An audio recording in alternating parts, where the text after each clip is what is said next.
ultimately, I really believe that probably the most sacred thing in our lives that we can give another human being besides our love is our labor. You think about it, your labor is your energy, it's your time, it's your emotion, it's your intellect, it's your spirit to some extent.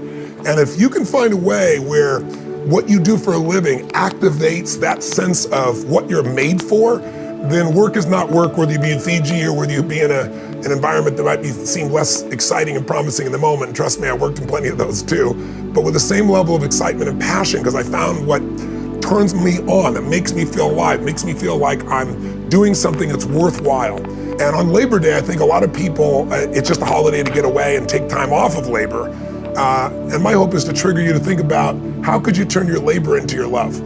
I think it was Mark Twain who said, when your vocation becomes your vacation, that's when life becomes truly magnificent. And I'm privileged enough to have that, but I pursued it. And one of the secrets that I found, and I know you know this in your soul, is that we all know if you're gonna be masterful at something, you don't show up as the best in the world at something. You don't show up in environments that you wanna be in. You get there because you did things for thousands and thousands of hours. Most of you know the concept of mastery taking 10,000 hours. It's an arbitrary number, but I'm sure you've heard about it. You want to get really good at something, it's 10,000 hours, because when you do something enough, with enough intensity, enough intention to constantly get better, when your labor is your love, and where your labor is something you have to always get better at, then usually what happens is you get these insights that allow you to serve more.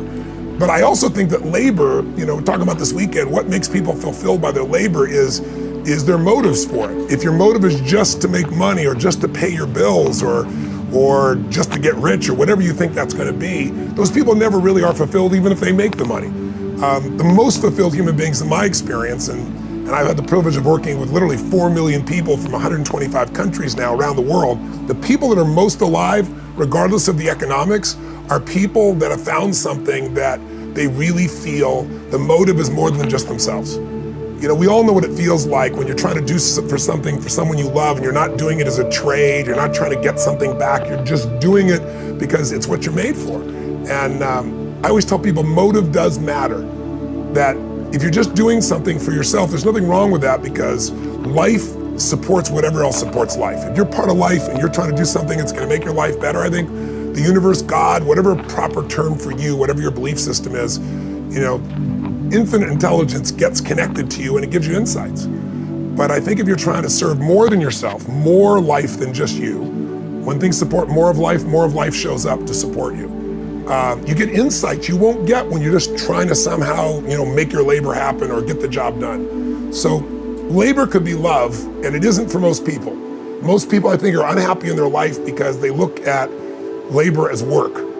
They look at it as, why should I have to effort so much? And in my experience, effort is the reward. If you are doing something you love, it's there. So if you don't have it, you might say, Tony, that's all wonderful. You're in Fiji and you do what you love and I don't have that. I'm not coming from that place. I'm coming from the place of saying, you can discover something that you're really passionate about, but in order to do it, you gotta get out of the story of what you can't do and you gotta put yourself on the line. Most of us came up with our labels based on how we behaved. But really smart people can do stupid things. Really nice people can be mean. Mean people can be nice. And so if you judge yourself too soon, and most people's identity, their labels for themselves, who they think they are, has been based on their past and often many years ago. And so they don't update it. So the metaphor I'd give for identity is like, it's your comfort zone. It's not your goals.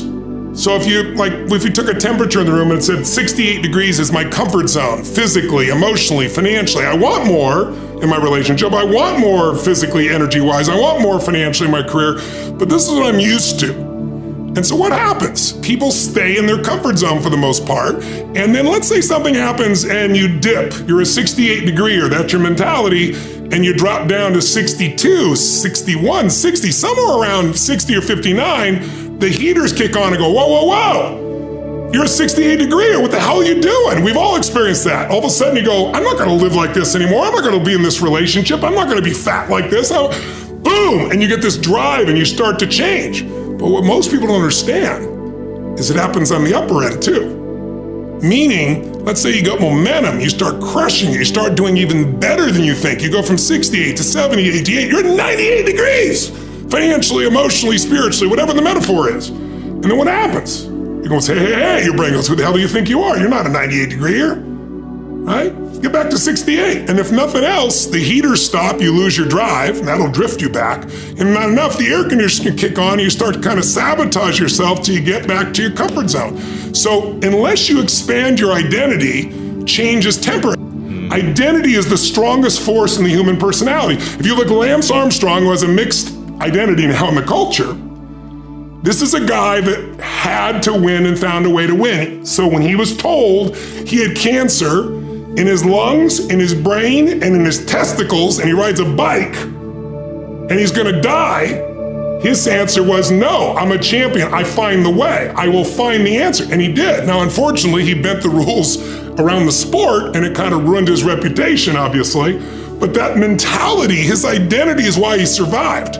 Other people told they have cancer and they're like, it's over, they give up, they start arranging their affairs. And so that psychological difference is the number one thing I work with people on, because unless you expand your identity, you're gonna basically keep where you are. You might improve a little or not, you might go up and down a bit, but you're gonna stay within a realm. If you're gonna have an explosive breakthrough to another level, physically, mentally, financially, spiritually, then we gotta not only give you the tools, we got to shift that internal sense of who you really are and have you find that you are more than anything that's ever happened to you, that you can handle whatever shows up, even if it's incredibly scary or uncomfortable. Competition happens, technology happens. What you must do is have a second business with no moving parts, no people, no time. Maybe it takes you 3 days a year for 2 or 3 hours after you've read the book. You put it in place and you measure it 2 or 3 times a year. That's it. Go on with your life.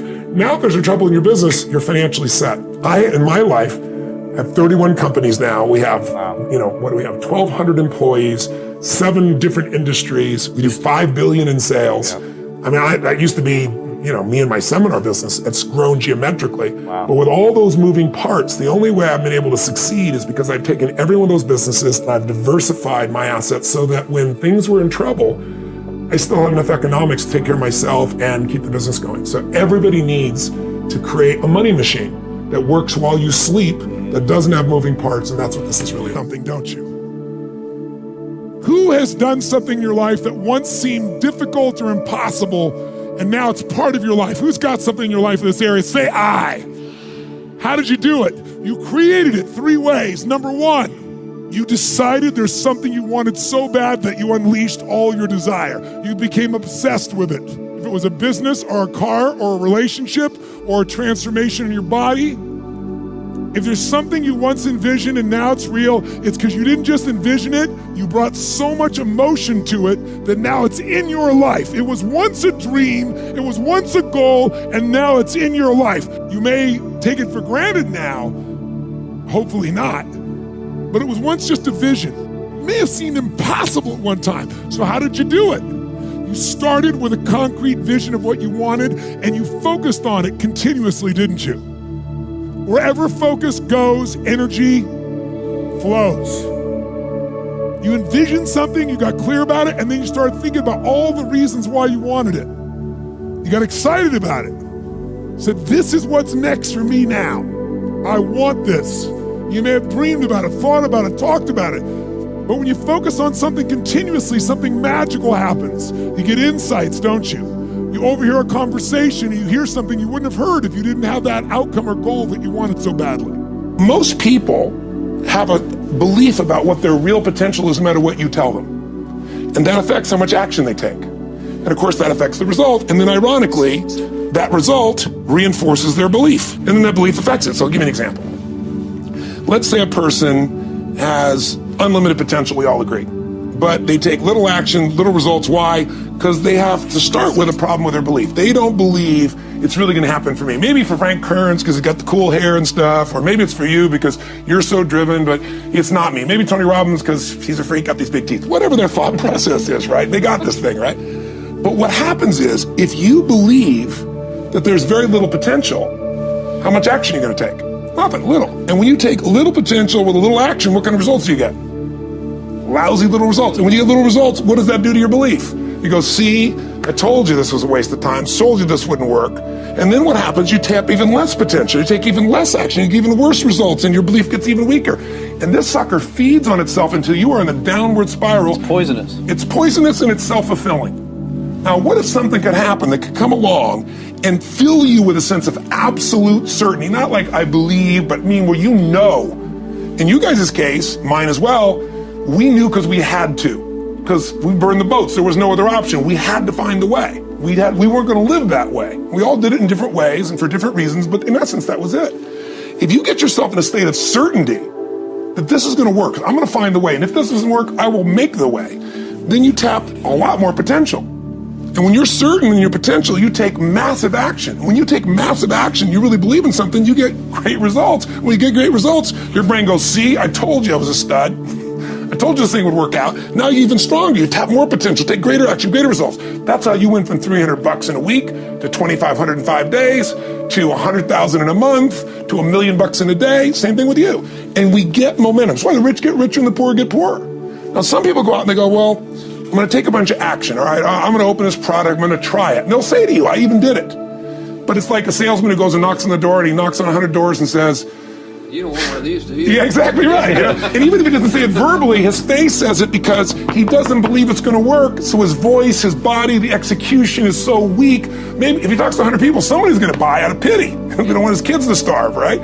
But he's not going to get the result. So the core difference in people is how do you produce certainty when the world isn't giving it to you? You go out and you try, in your case, you're 100,000 in debt, and nothing's working. How do you keep yourself going? The way you did it, the way I did it, the way you're doing it, we may not have done it consciously, is we didn't change our potential, that was there. And it wasn't even taking more action. Taking more action with a belief it's not gonna work, it's not gonna change anything. We got results in our head that made us feel certain as if it had already happened. The secret to living is giving. Do it when you don't have it, and I promise you, scarcity will leave your life. If someone has spent decades of their life and they compress it into a book, and you can read it in an hour or a few days, you have such an advantage, because when you learn by your own experience, it's painful and it's slow. When you learn by other people's experience, everybody knows in the financial world, other people's money is leverage, right? Well, other people's experience is more powerful than other people's money, because you can have the money and lose it. But if you get the experience, you can change it all. So I think that was the beginning for me, and it set me on a lifelong path of hunger. You know, I've never lost my hunger. Make everybody happy not to.